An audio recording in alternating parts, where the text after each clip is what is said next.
What's up, guys? It's time for some more Run 8 action. We're going to be picking up where we left off in the last live stream.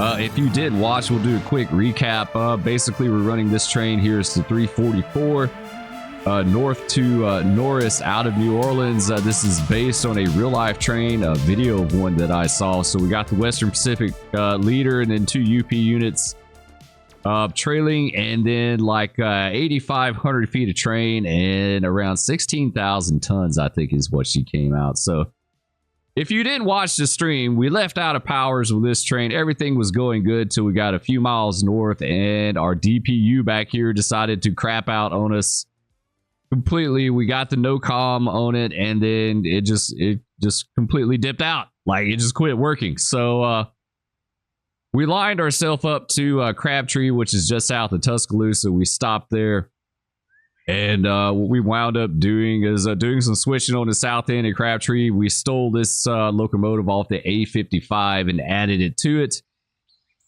We did get the ES 4400. This was our DPU. We did get it back. We stopped. We drew down 20 pounds. We let her set for a minute. We centered the reverser, and she reestablished comms. But at that point, I was a little bit iffy. I was like, this thing may or may not drop out again on us and quit working. So we decided to add the A55's locomotive to it and continue north. So we're going to take this thing to Norris and yard it. We'll have to double it in the yard at least, and we'll have to cut that locomotive out and put it back on some kind of a southbound to go back to Tuscaloosa for the A55, because it's going to be needed down there. Someone left a good suggestion, said, why don't you put on a 345 south? That may be a good one to do, so we may do that. All right, let's go ahead and get this bad boy running.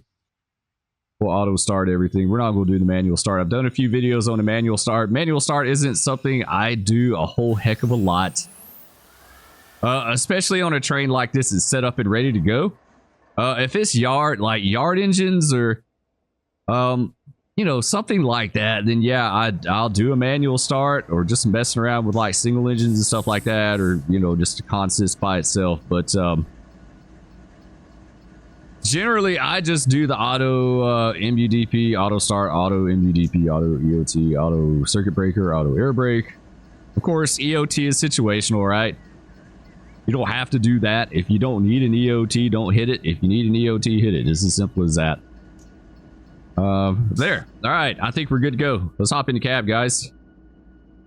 What do we look like? So every time I go into the game, you see we have like 6 pounds drawn down, but there's no air under the train whatsoever.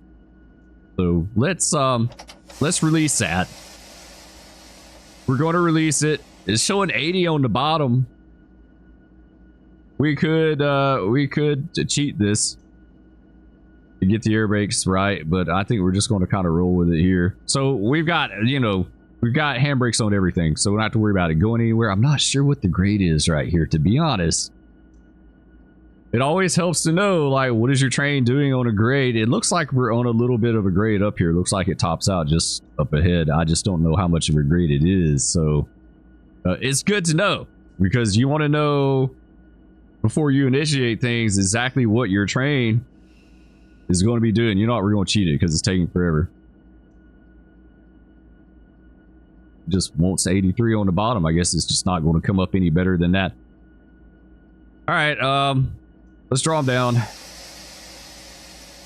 Let's actually get some brakes under the train. There you go. That's what I love about DPU. If there's one great thing about DPU, is that you can initiate everything with your air brakes, right? It's not like it has to propagate through the entire train for it to do something, right? All it's got to do is the head end takes care of this section, the bottom kind of works on the bottom there, and everything's good. So we've got 10 pounds. I think that's good enough. Let's go ahead and put her in forward. Knock off the independent a little bit here. Let's release the handbrakes and see what she does. If she wants to wiggle around a little bit. It doesn't look like it, and we need to see about light real fast. Yeah, let's see about light. We're going to take this thing as far north as we can. This guy here, there we go. Yeah, we'll take her on up to 14th Street for now. All right, exit out of that. We do have a light. Because I'm not sure like what our grade is doing right here. We want to start out in at least number 3, if not number 4. We'll see what she does here. All right, let's ease off the independent a little bit. Flow's coming on down.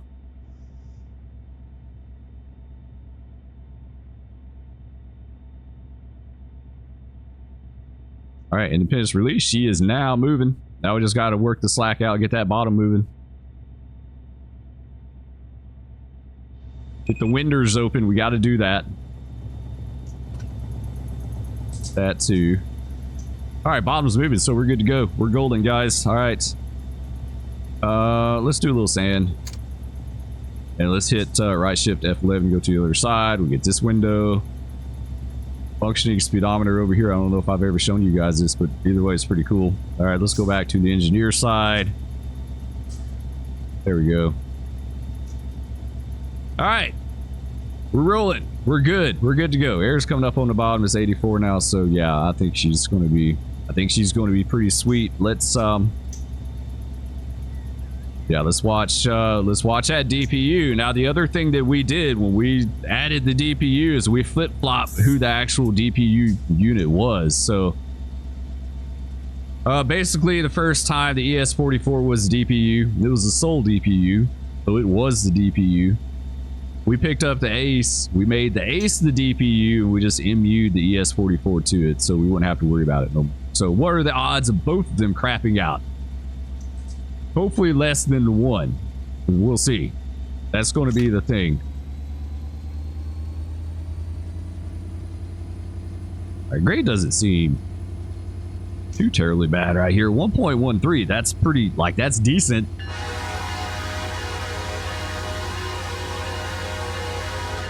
.13 is decent. There's nothing to sneeze at, that's for sure.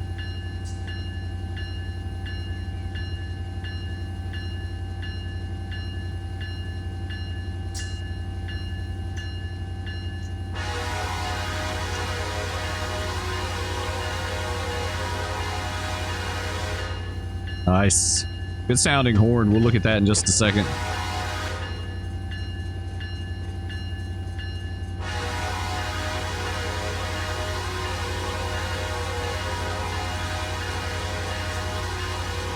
All right, there we go. Volume level on the horn is still a little bit low. So that's why I opened up the door in the back. It's to make it a little bit louder to my liking. You know, I like to be able to hear the horn. And we are running an early letter... something. Early letter raised K5 LLA. There you go. We got another one though. We got this one right here too. We've got, what does this sound like? That's pretty decent. I mean I like both, but I like the I kind of like that one for now. Let's go with that. Okay, let's give her some more throttle so we can actually get somewhere. Let's look at our train stats by hitting X. It's going to cycle this MFD over here. So yeah, 8,541 feet. 1.4 HPT. So we're doing a lot better. It was 1.1, now it's 1.4. 15,916 trailing tons. So we'll call it 16,000. 107 loads, 38 empties. This is a key train. It should be a 50-mile-an-hour train. Definitely a 50-mile-an-hour train. We got tons and tons and tons of hazmat back there. We got all kinds of nasty stuff back there.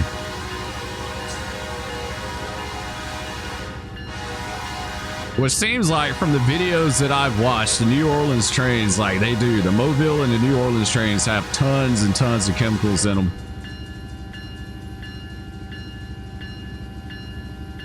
Just the nature of the beast.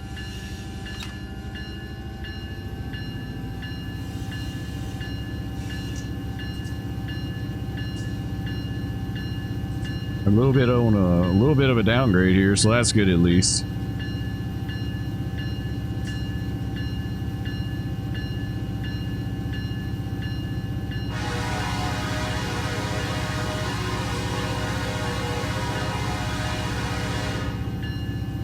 Yeah, so far so good. I'm digging it.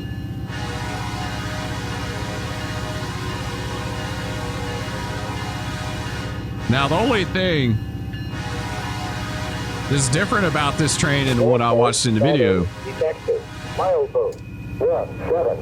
is the one in the video did not have DPU. It just had the 3 units on the head end. I don't know what his trailing tonnage was. Like, you could kind of pause the video and look at the springs on the cars and get at least a pretty good idea of like what was completely loaded and what was completely empty. It may or may not be a 16,000 ton train. I really don't know. But either way, they made it with 3 units. I tried this train before with 3 units. It would not make it. It would get a knuckle about anywhere from the locomotives to about 12 deep every time, just north of Tuscaloosa. So too much trailing tonnage, you know, for what you had on the head end. You could add a 4th locomotive, it wouldn't change anything. You're still going to get a knuckle. Like, it's just too much trailing tonnage. So we did have to add a DPU. They do have DPUs on this route, so it's not like the end of the world, right? It's okay. It's within the realm of believability, we'll say that.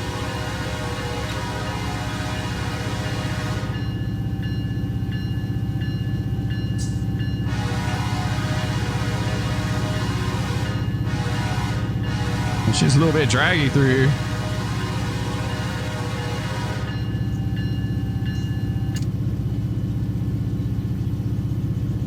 We'll see how far we can take her.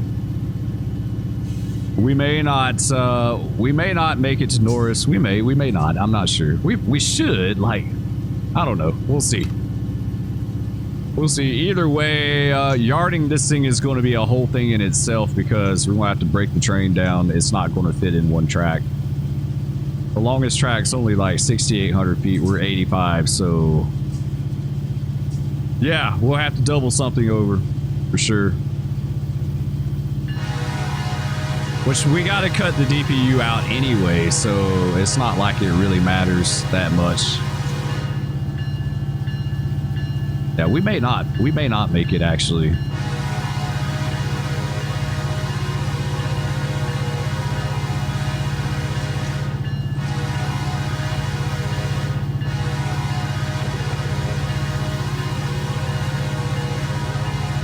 All right, there we go. Let's keep going with it.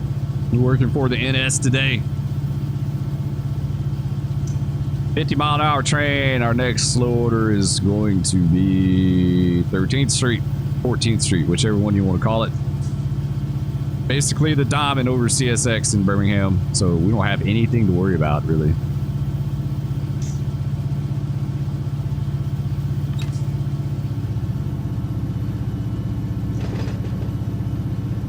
I think that grade was just a sag right here. Yeah, it looks like it is. So maybe we should have stayed in it, maybe.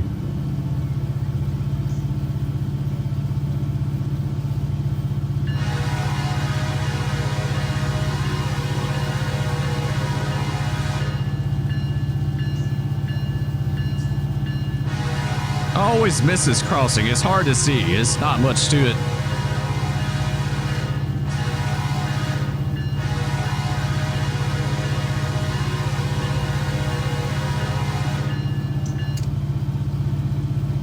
She's rolling.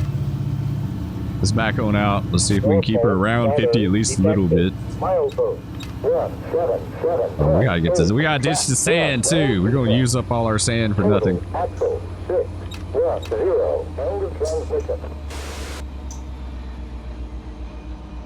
The good thing is, since we do have a DPU, I'm more inclined to use the air on this train. It's just once they get to a certain length, like using air starts to become a pain. You know, like, it really just is, because it just takes so long. It takes so long for it to set up and release on the bottom. With a DPU, it really helps a lot.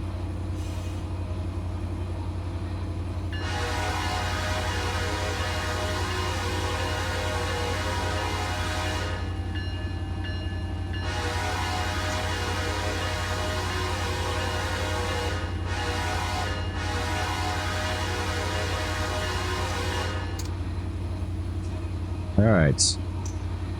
Dude, she's hanging out at 50 pretty good there. A little bit of a climb up, but we got all that train behind us kind of pushing us up the hill a little bit.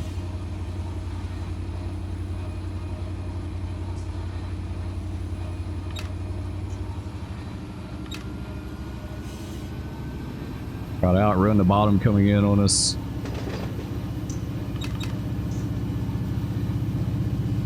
Yeah, as much of a pain as it was to have that DPU drop out on us, I really enjoyed it. I hope everyone enjoyed watching during live stream. They seemed like it. Like everyone was real interactive with it and giving suggestions and stuff like that. So it was a lot of fun. It was something different instead of just running the train from point A to point B. Oh, there's our no comm again. I hope it's not crapping out, please, because if it drops this time, like, I don't know what to tell you. If it does it again, you know, honestly, we should make it. I feel like from this point, where are we at? We're coming up on Woodstock. I can't remember the grades exactly between here and Birmingham. I think it's like 1% going into Norris, maybe a hair above that. But either way, like, if they did drop out on us, I feel like we should make it the rest of the way. I think Tuscaloosa, like just north of Tuscaloosa, is like the ruling grade, right? We got to finish up this this auto rack train too. He's been sitting here for a while. We got to take this guy north. All these Mercedes have been sitting here forever. Who is that? That's the yeah, it's not telling me. That's not going to tell me. All right, it's whatever that Mercedes is. 394, right? I think it's 394.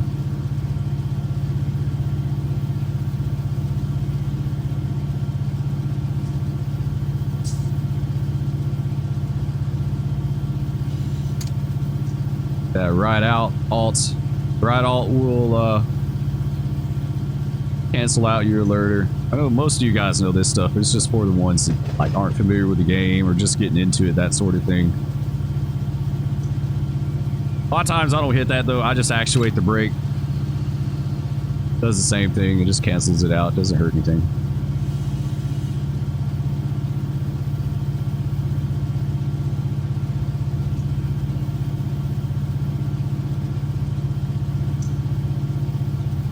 Head in should be just up here.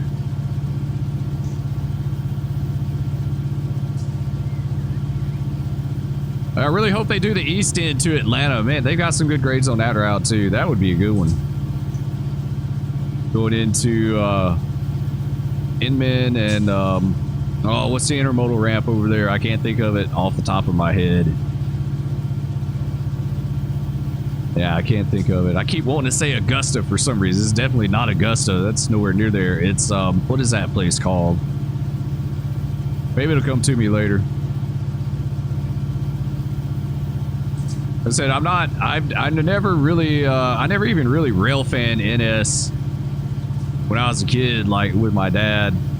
Like it was a little bit of a drive for us, so we didn't really go there a lot. We should have. I wish we had them back in the day, but we didn't.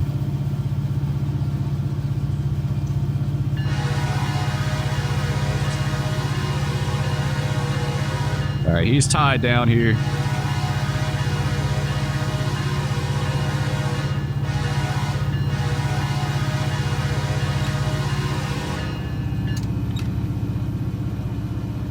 I got another clear. Bit of a downhill here. There's definitely not many flat portions on this route. It's up and down a lot. Like, it's got a whole lot of up and down.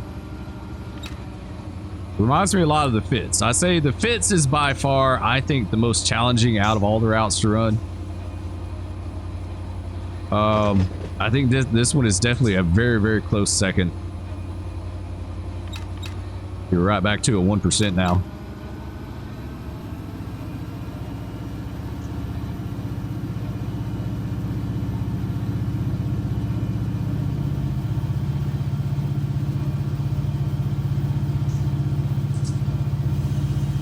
It just has some pretty extreme sags. Once you learn the route and you know it, and you know how big the sags are and like how far, like how long the grades last, then you know, well, this is a really, it's steep, but it's a short sag. It's down and right back up, so I don't necessarily have to come out of the throttle. I can just stay in it because she's not going to get too fast.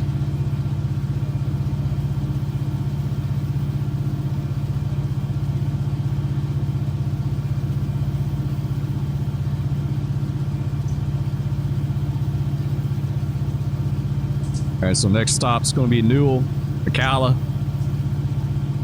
then Burstall. Don't have any meets. We're not running anything AI right now. We're just trying to get the traffic flow going. Trying to get the traffic developed and get the yard functioning. Start getting ready to make some outbound trains. So someone said, run that, SB said take the 345 south, put the A55's locomotive on it. And we'll set it back out in Tuscaloosa, and then maybe we could run an A55. That would be a good one to run, actually. Start getting into some more local action, that sort of thing.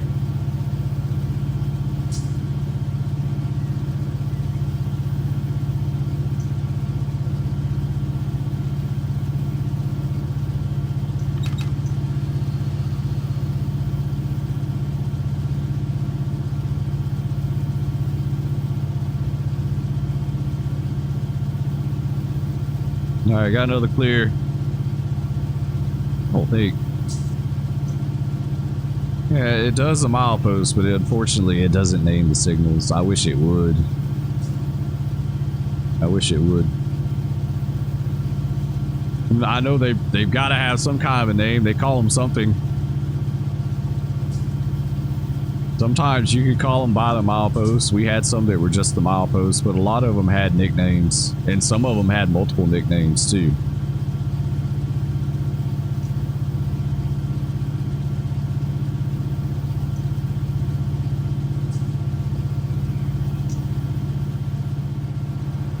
Got a pipe place here.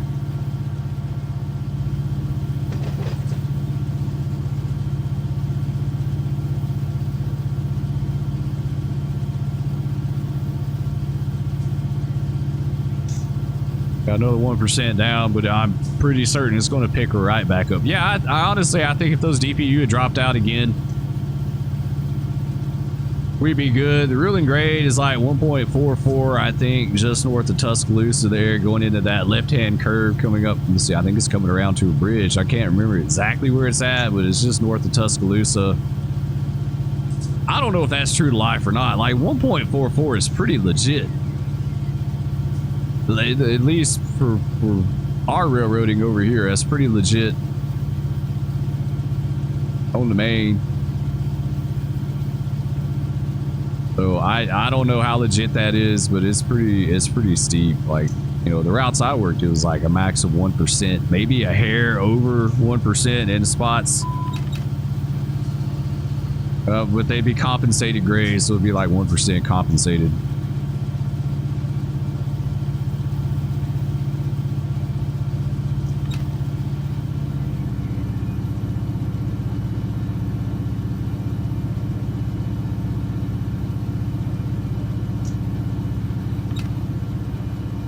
Probably want to get right back into it in a bit here.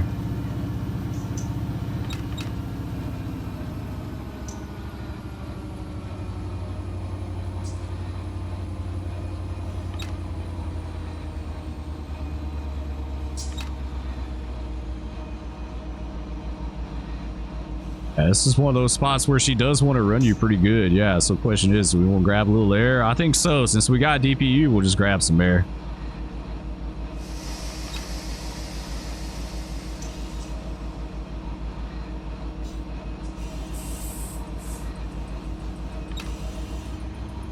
Crawl just a little bit.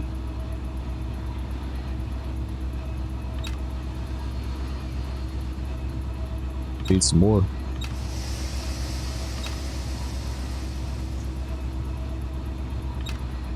She totally didn't do what I thought she was going to do there.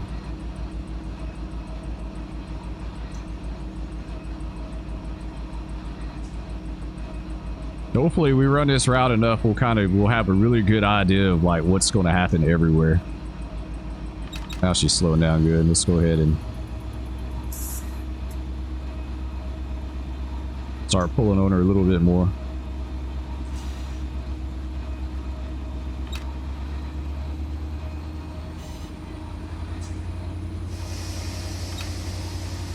We'll go ahead and get a little bit more so I don't have to worry about stuck brakes.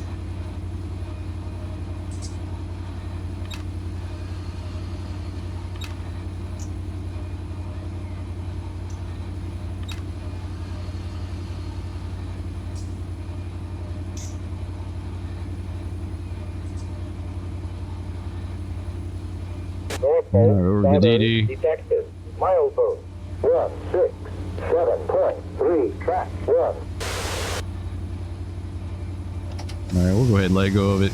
Close enough. I think it'll hurt us too much.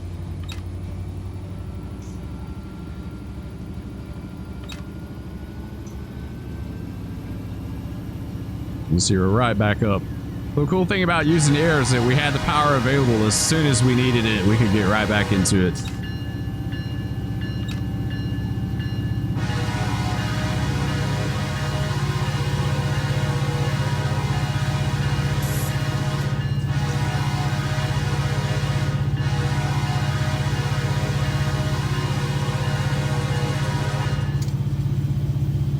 Kill that. I don't know if that's a mobile home park or are they just selling them there?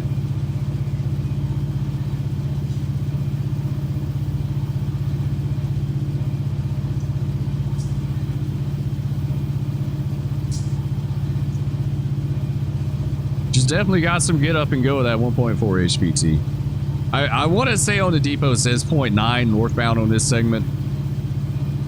That's highly dependent on your trailing tonnage. Like I said, your trailing tonnage gets to a point you're guaranteed to get a knuckle every time. Like there's no way around it unless you dump some of that trailing tonnage off, you know. Like it's just because it's basically it's a battle, right? It's a fight. It's between the tonnage that's trying to stop you and what you're pulling against it. So if it gets too excessive, then it's going to pull it apart. Like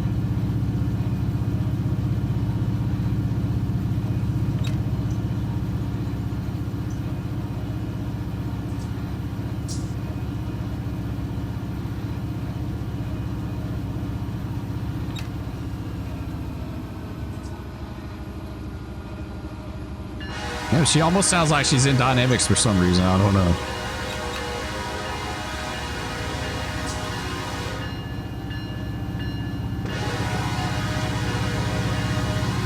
North Pole, southern, detected. Milepost 167.3. Track 1. No defense. That's Newell, right? That's Newell? Yeah, Newell. The double siding in Newell.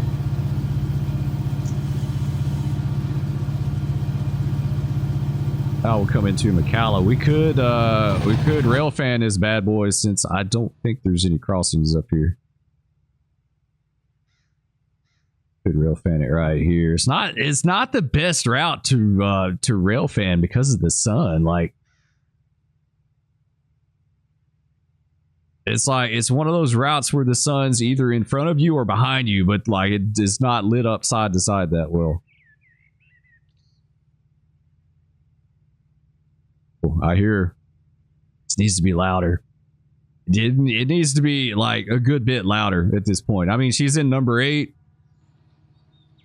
She's just like, you know, not that far away. You should be able to hear it.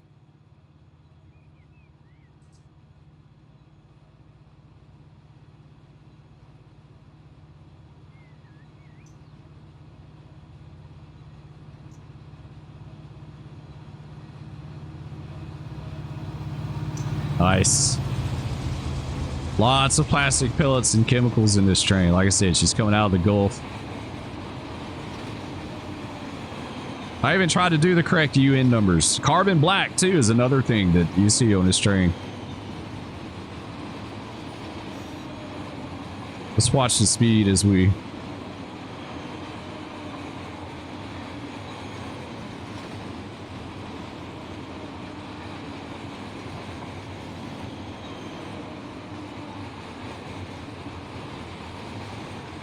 I'm sure these plastic pellets, they add up to a lot.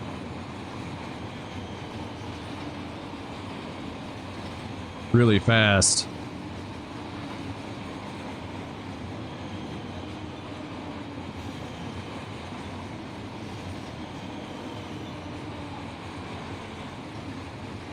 Our DPU should be coming up shortly here.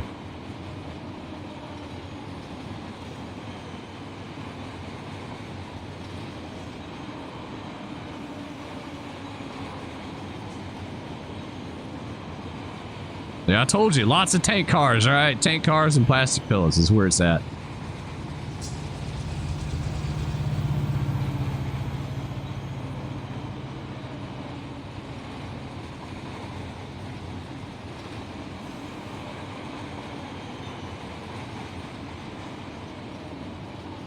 Man, she just keeps going forever, right? 8,500 feet.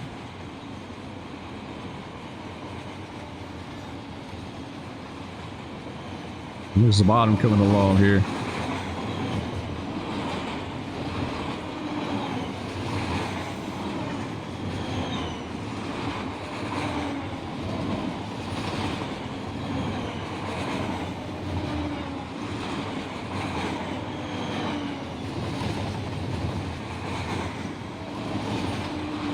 There's all kind of nasty stuff in these tank cars.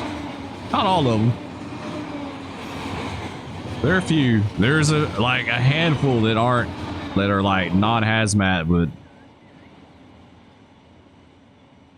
nice. All right, let's hop back in again.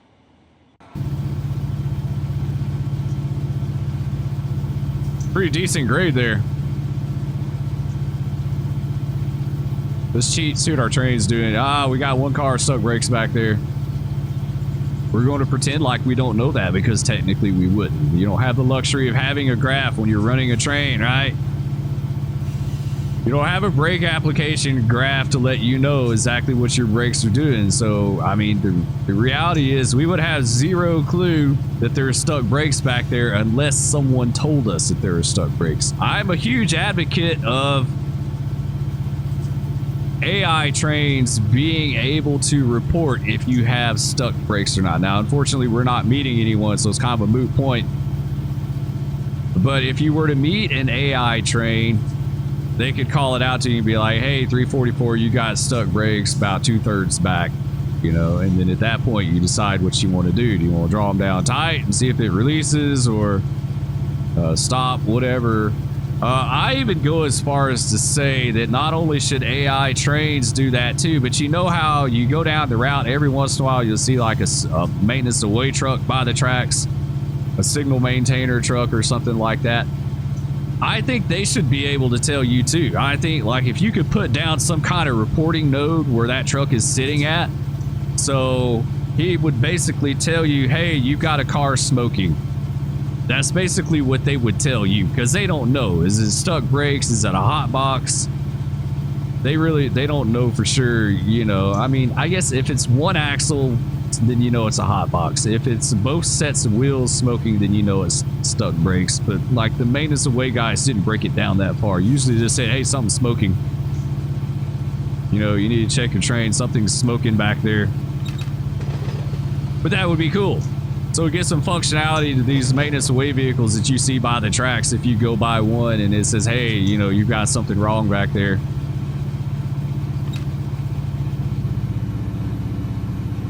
Either way, we're going to keep going. We don't know those stuck brakes are back there. We cheated and we saw it, but technically we don't know.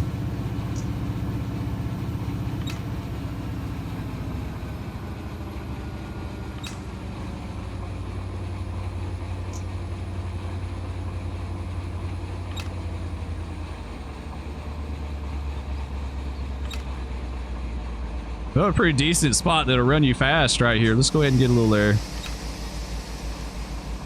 This may fix it, it may not.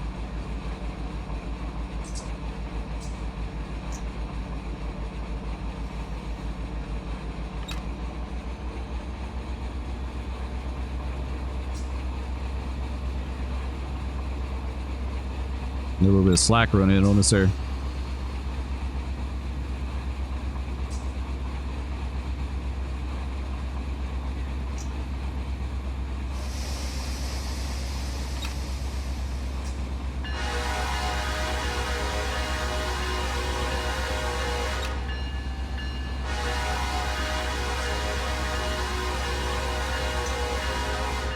Oh, it just went in front of us anyway.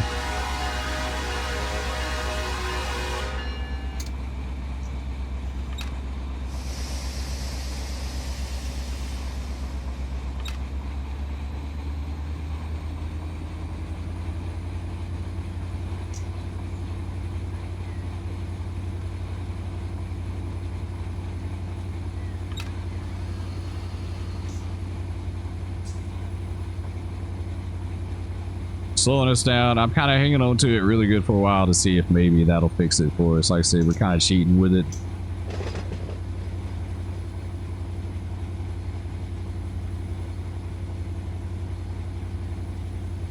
All right, let's let go of it.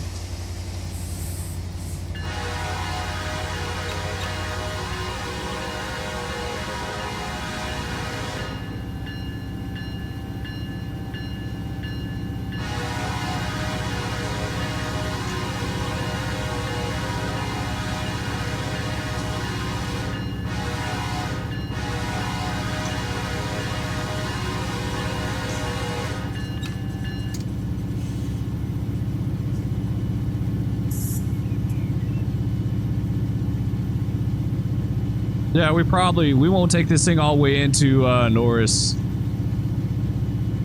We'll run it up there a little ways, like maybe towards 13th Street or something, and then at Norris, we'll probably do the last video where we yard this thing at Norris, because like I said, we're gonna have to double over and cut out DPU and do all that stuff. Like, that's going to be a video in itself, so we'll get her up there as far as we can.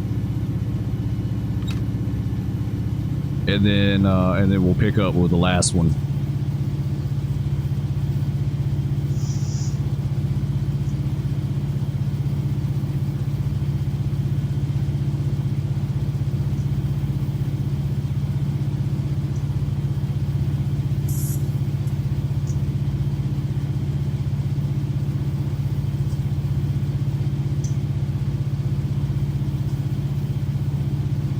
We got all these industries up here we need to check out. It's like another pipe place here. I wonder, do they have anything in there? Is it empty, or is there? Yeah, it's got some cars in there. We got a few empties to pick up. Two, not crazy. Like, that's pretty respectable for that. 2 cars.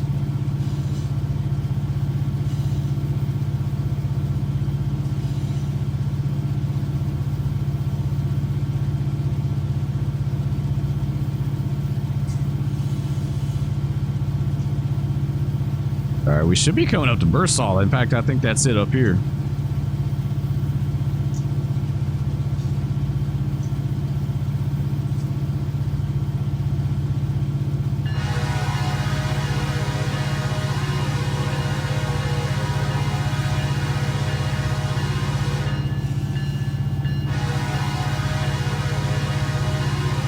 Of course, we got the live stream tomorrow. Live stream tomorrow is probably going to be some farm sim. I want to get back into farm sim. We haven't done it in a while. We got a lot to do on the farm. We got a lot of cleanup. I know it's not everyone's cup of tea, but just do something different and change it up. Really more for my sanity than anything. Like, I have to change things up.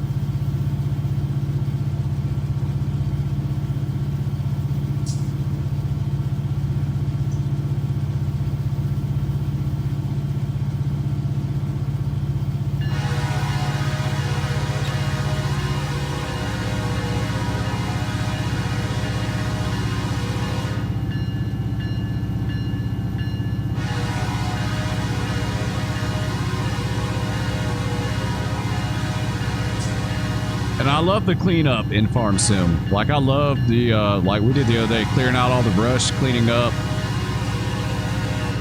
cutting down trees, whatever the case may be, just getting all that taken care of, make it look nice. It has zero functionality to it other than just making the farm look nice.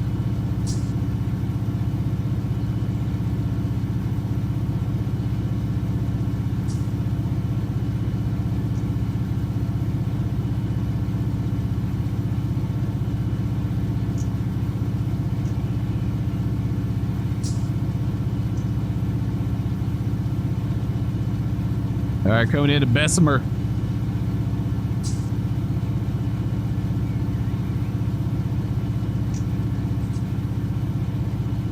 Industry worked on A28 vid. Had a car sitting down in there. For live stream, we actually live streamed that one.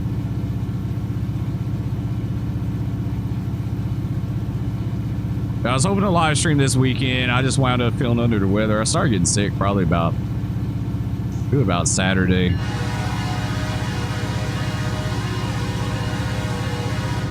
One of my daughters had a sleepover too, so it just wasn't the weekend for that, but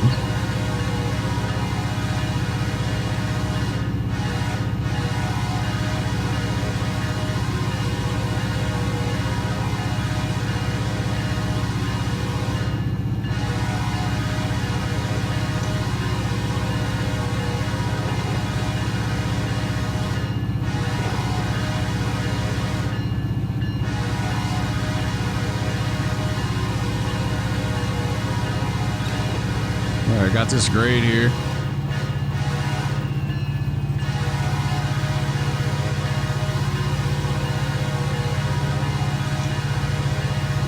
There's a lot of crossings through Bessemer.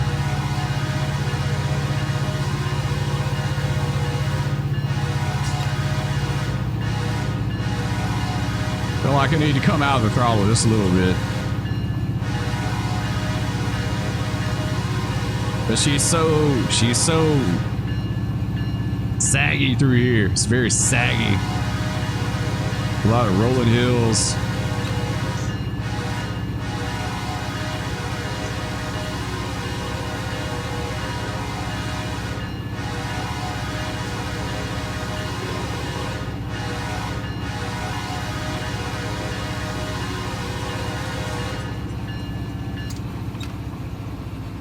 North Pole, southern, detected. Milepost. West, 5.3, track 2.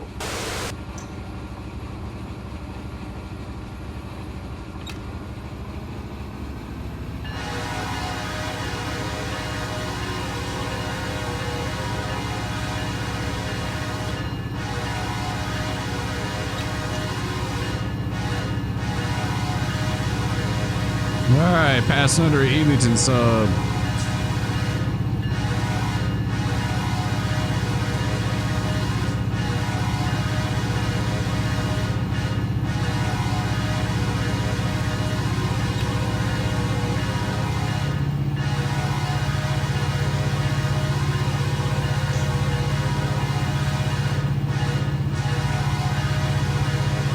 So you got McDowell's over there, the Golden Arcs.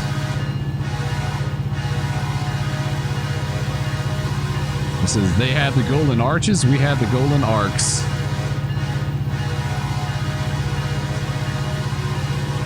Sweet. All right, we're good through here for a bit. Let's keep rolling with it just a little while. We'll try to get her as far up here as we can. I think, I think about the puzzle switches there would be a good spot, maybe.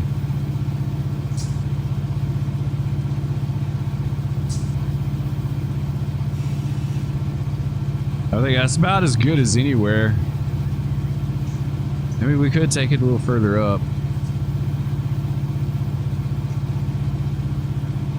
Could take her up here to Woodlawn Junction if we wanted to. We'll see what the time looks like as we get up there.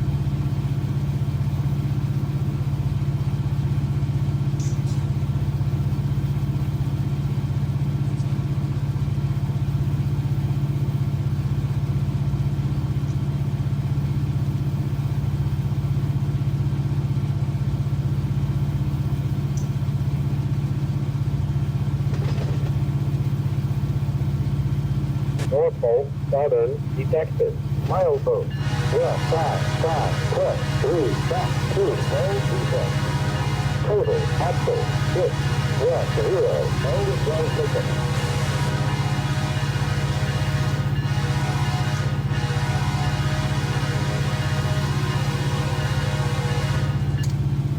All right, kill that bill. Yeah, it's been an excellent trip so far. Despite our whole EOT thing, or not EOT, our DPU thing, our DPU issue.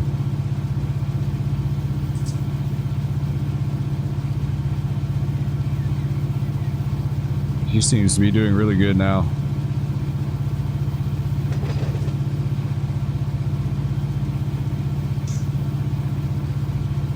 Actually, you know what? Let's just leave it on that. What's our fuel look like? 2,000? 2,000 on the liter.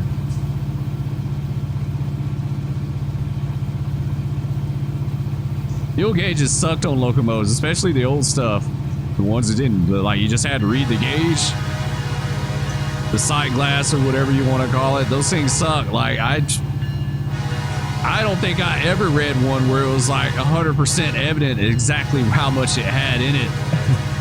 You know, like it's got fuel. I remember we had one time. We had an empty coal train. We were taking north, and we had our usual 2 AC 4400s. That's what we always had, 2 AC 4400s. And this is right before I quit, and they were starting to harp about fuel a little bit, fuel efficiency and saving fuel, that sort of thing. So so we shut the bottom unit down, and our leader was like really super low, to the point where we didn't know if we were going to make it. I want to say maybe they were both really low. Maybe they were both super low. But I remember we stopped somewhere. I can't remember where we stopped. We stopped meeting someone, and I think the dispatcher wanted to know how much fuel we had or something like that, and we couldn't tell them that, like, we couldn't get a good reading. And so I remember we wound up finding a nice stick, like a strip of a 1x4 or something somewhere, like out by the tracks, and we took the cap off and like stuck it down. I can't remember. Like, it seems like we were having a hard time trying to figure out exactly like how much fuel we had.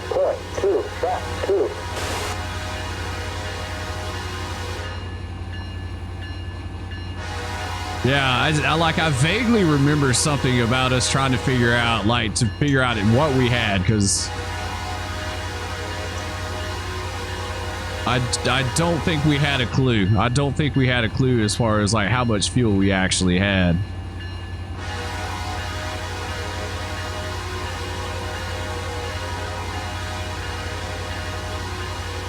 But that's the thing about the railroad. You think you work for one company, right? But you really don't.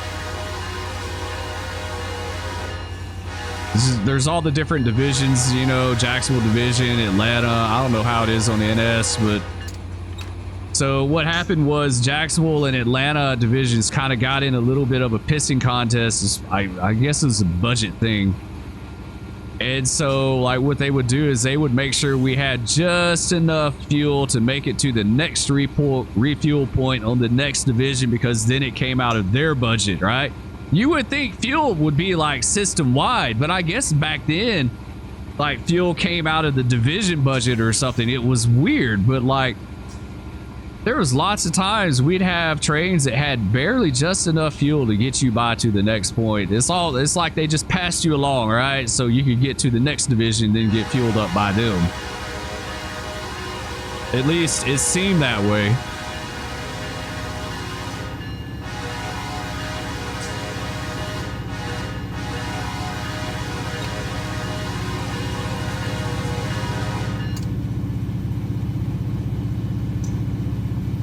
Yeah, it's the one company that I ever worked for that like is almost like it's made up of multiple companies. You had the divisions, you had the crew changes, like it didn't function well as one. You know, like there's lots of rivalries and all kind of stuff. North Pole, southern, detected. I think this is Powderly. West 5, west, press 2, track 2, no defect. Total, axle, 6, west 0, end of transmission. I need to read up on that place. I don't know what that is over there. It's got a bunch of 2-bays, so it's got to be something fairly heavy. I wouldn't think it's grain. Maybe it's cement or some kind of, I don't know. I really don't know what it could be. I tell you, we used to see in the 2-bay hoppers like that a lot was stuff for making shingles, like I guess the granules, roofing granules or whatever.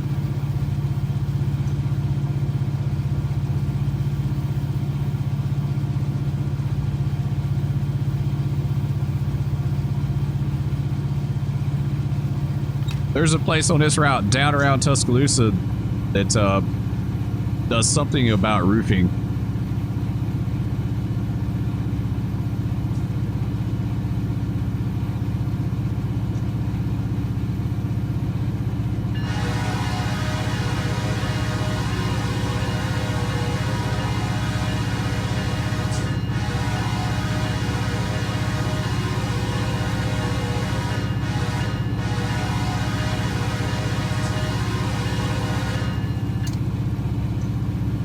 Hear those fans running back there. That's what I was looking at. Fan 1. Fan 1 is on. I thought fan 2 was on. It must have just clicked off.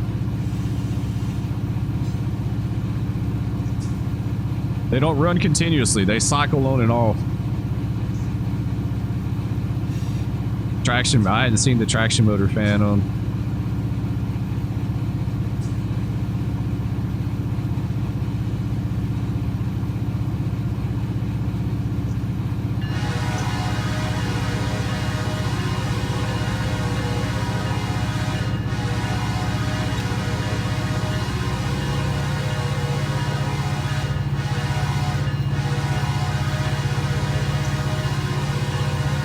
Nice little spot right here, the road. It's like a ramp or something.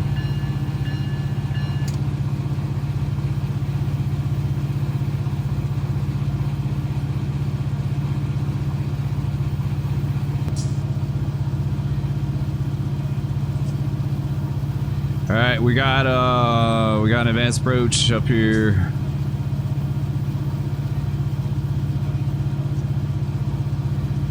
Okay.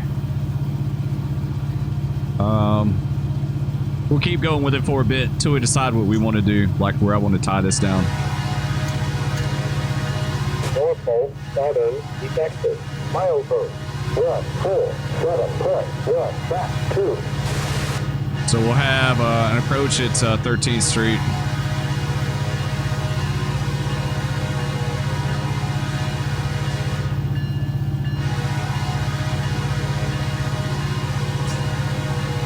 Yeah.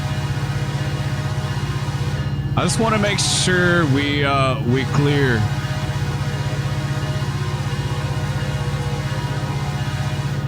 That we clear and we don't tie up 13th Street. Just try to keep it at least a little bit reasonable.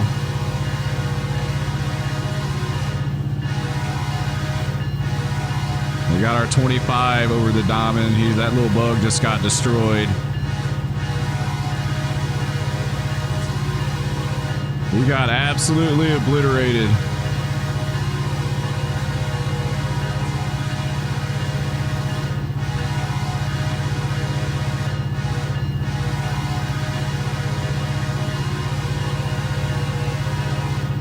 There you go. We'll start easing up there.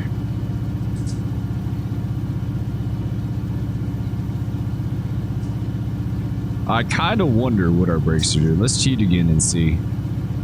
Oh, it's still good and stuck back there, right? Yeah, it's a good one. 10 pounds won't get it. We have to draw it down really tight. Like I said, technically we don't know what's back there, so it don't matter.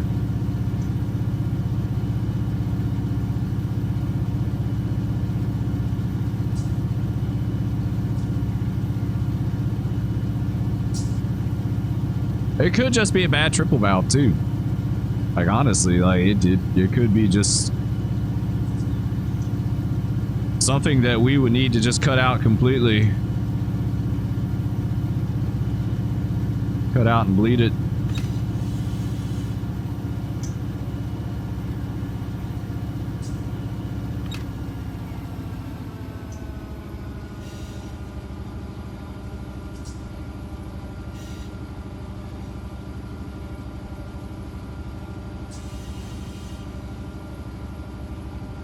North Pole, southern, detected. Milepost 147.1, track 2, no defect. Alright, that's gonna be 13th Street up here. We got an approach, of course. 0, mode of transmission.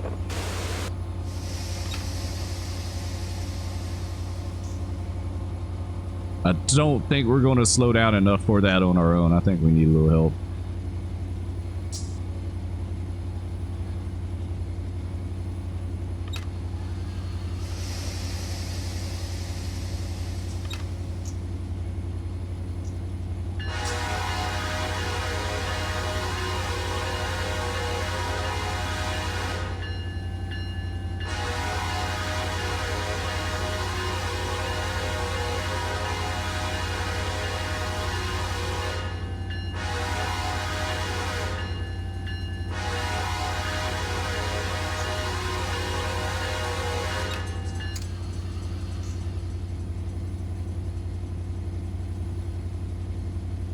If it was a shorter train, yeah, I'd probably go with it more, but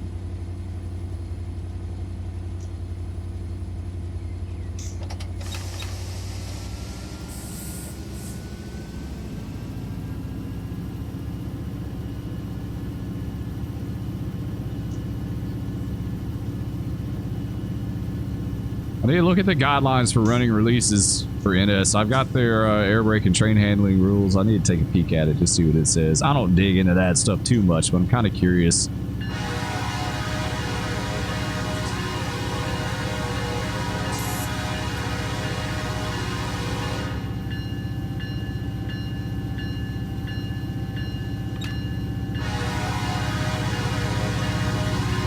You see all the fans are off now. Fan 1's going to click back on here in just a second though.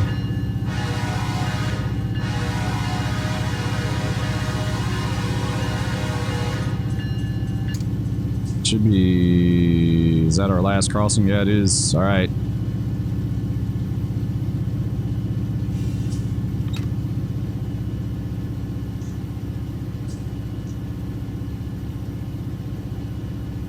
And she's wanting to roll through here a little bit. I guess all the tonnage is pushing us down that hill back behind us through the sag.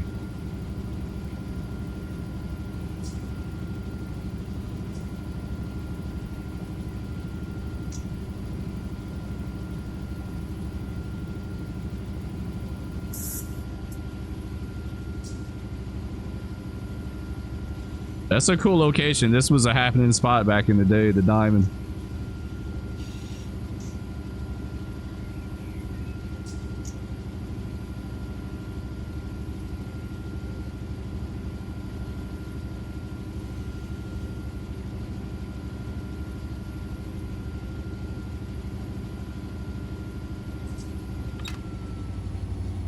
She just don't want to slow down.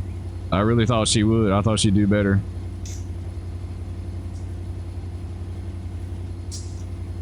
There we go.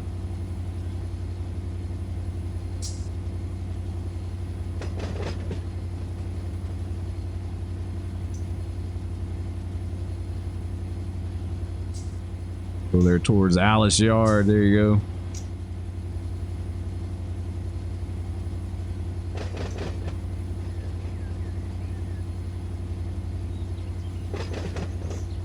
We'll count this off up here just to see if we clear this going into that stop signal up here, because we do have a stop. Should be just right up here.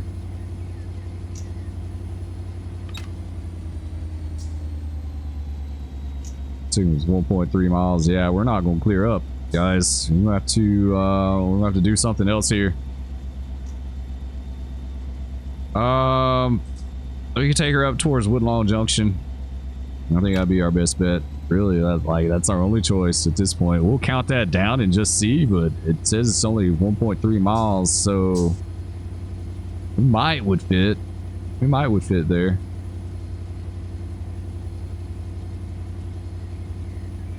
Just gotta find a spot where we can stop this long train and like not sew everything up.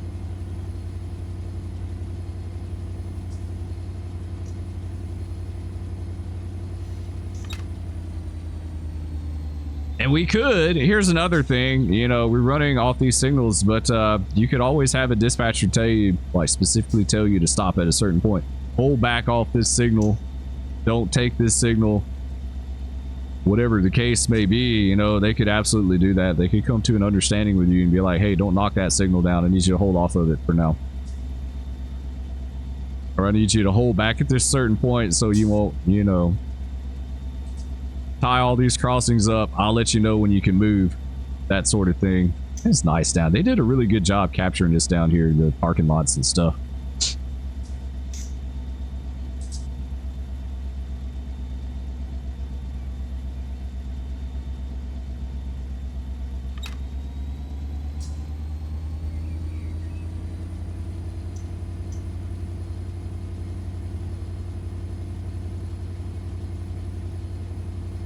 And there's a little tower for the puzzle switches.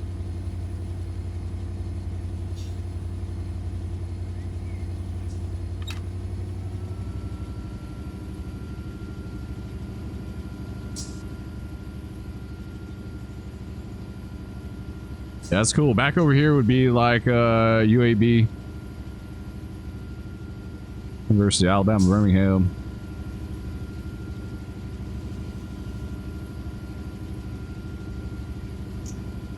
Be a pretty good place over there. What was that place called? Like the Fisherman's Wharf or something like that. What was that the name of it? I think maybe. Yeah, I just remember going there and getting crawdad tails that were pretty good. Got another approach. Yeah, we gave ourselves another light. Yeah, we might could squeeze in here. It'd be close. The only thing I'm thinking about going up to the next signal at Woodlawn Junction is all those road crossings up here. Like there's tons and tons and tons of road crossings. So this, we've got the light, but we may not take it up here. We may hold off of it a little bit here.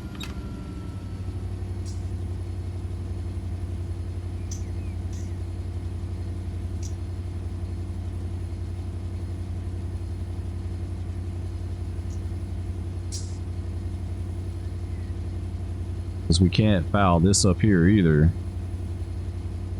3,700 feet. Yeah, we're not. Yeah, this isn't going to fit. It's not going to fit, guys. Like, this isn't good. Okay. Yeah, I was worried about that. Really, hindsight being 2020, we should have stopped back there at the diamond. At the level crossing. We should have stopped back there.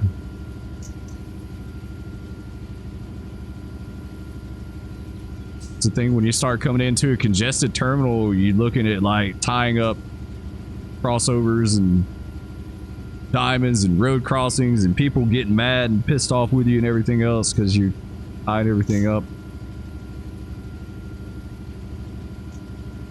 Yeah, she just won't. Yeah, she's not going to fit. We need just a little bit more. All right, let's keep going with it. We're going up to there's our next signal up there. That's got to be an approach. Where else can we go from here?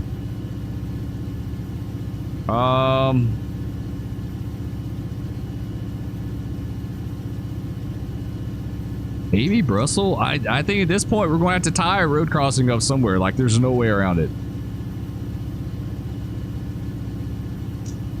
There's absolutely no way around it.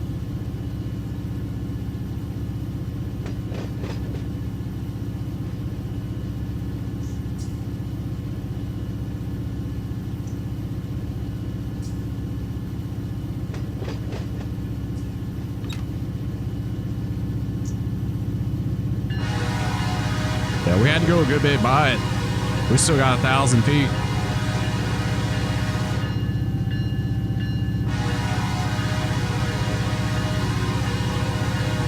None of this you have to do either. Like I said, it's a game.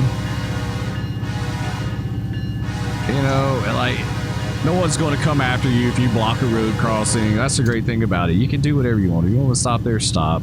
Block the diamond, block the... It's all up to you, you know? That's the great thing about this game. It's up to how you want... Like, how realistic do you want to run this thing? All right, we got another approach.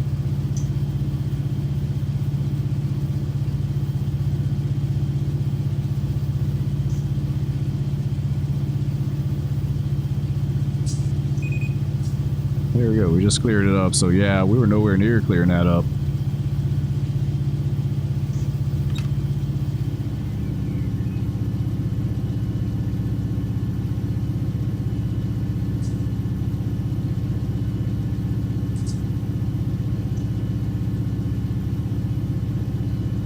We stop at this light. We tie up 24th Street. There's our fan just clicked on.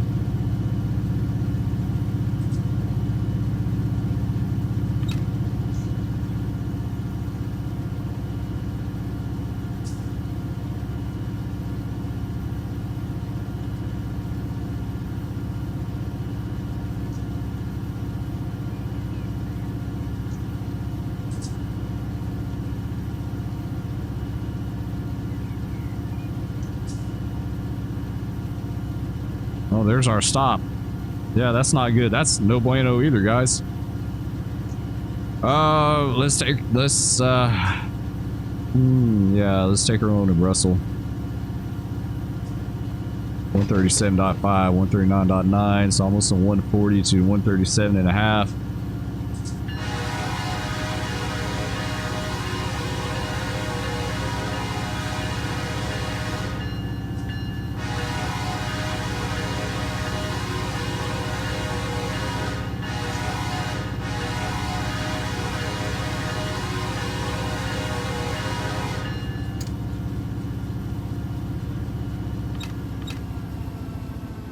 Coming off that knot back there, make sure we don't get too fast. We're 30 the rest of the way until we start getting into the yard, then we'll take a restricting.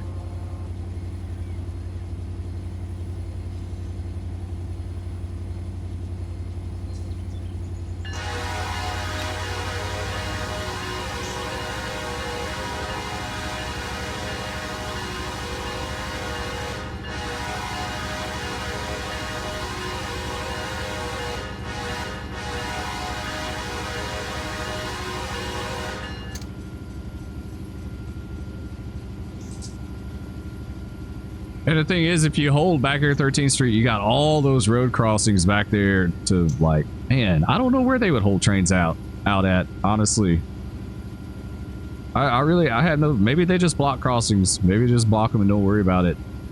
I'm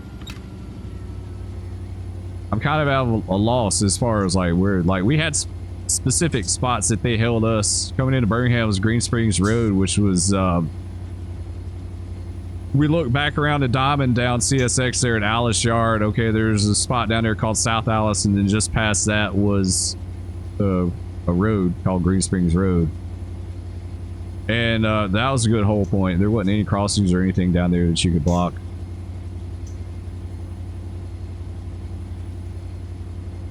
You come over Red Mountain and you go by this place called Spalding Mine. It's alongside the hill. They've got a big bank that goes up beside the tracks, and then on that bank was an old abandoned mine. And it's called Spalding Mine, so you call up the yardmaster and let him know. You say, main line, this is 684 by Spalding Mine with whatever you had.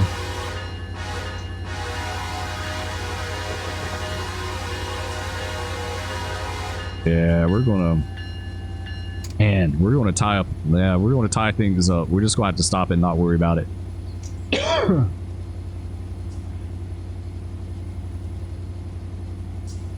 I don't think we're gonna have a good spot anywhere, honestly.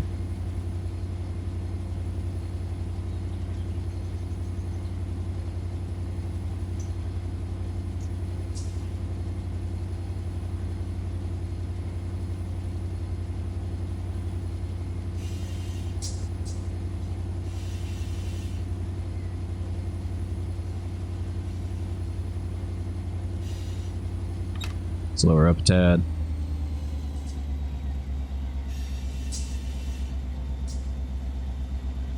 It says we got a 15 and 2.6. This is weird because we're not lined in anywhere, so I don't know.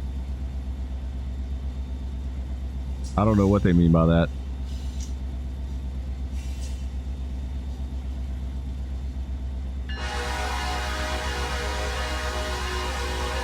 All right, there's our approach.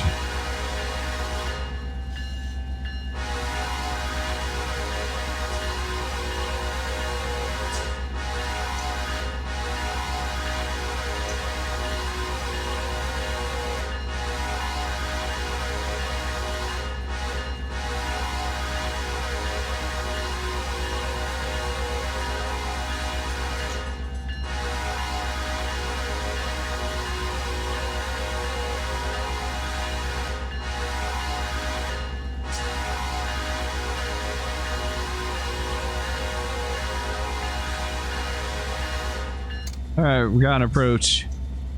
Let me get that brake again. I just want to see. Yeah, man, it's just it just keeps getting tighter and tighter.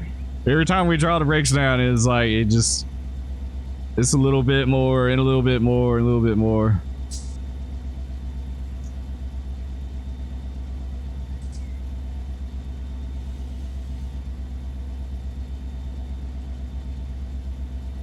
Got our next signal is only 1.1 away.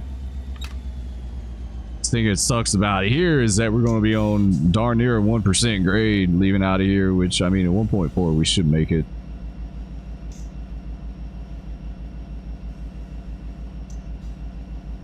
Yeah, there you go, 0.9.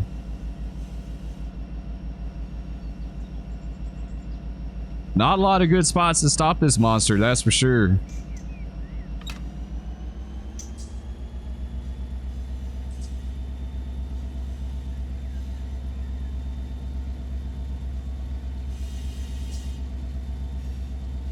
I mean, I guess we could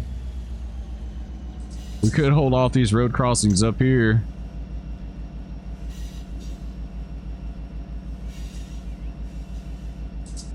Well, there's our light anyway. Really, like honestly, we should just go ahead and stop here.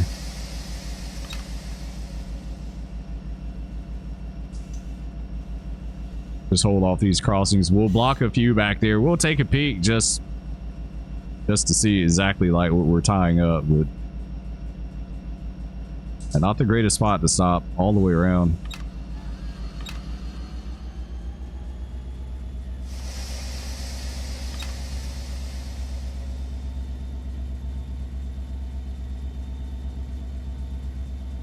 We see our light. We're off these crossings.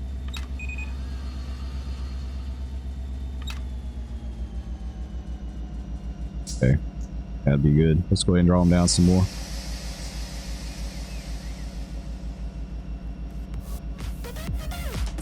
Full independent. All right, there you go, guys. Another one in the books. Next video, we'll take this thing and double it into the yard, do all that stuff, cut the DPU out, cut the power off, all the good things. We got like a ton of work to do in the yard. It's gonna be another yard episode.